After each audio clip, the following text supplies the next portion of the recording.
மாப்பிள்ளை வீடு தானே. ஏனே என்னை பார்த்தா எப்படி தெரியுது? சந்தேகமா இருக்கோ? அப்படிலாம் இல்லைம்மா, நான் போய் சந்தேகப்படுவேனாம்மா? மாப்பிள்ளை வீட்டுக்காரவளா நீங்கள்? சரிம்மா சரிம்மா, உள்ளே போய் உட்காருங்க. சரிண்ணே, சமயக்கட்டு எங்கே இருக்கு? இருக்குமா, நீ போய் சமைக்க போறியா? ஏம்மா நீ சமையக்காரியா?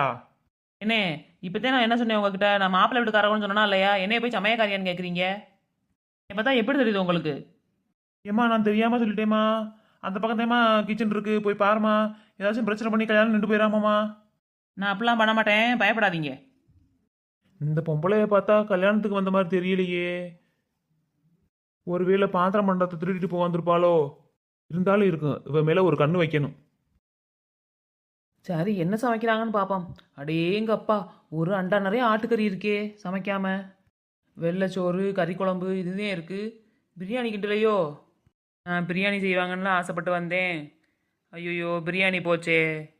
ஏமா யாருமா நீ?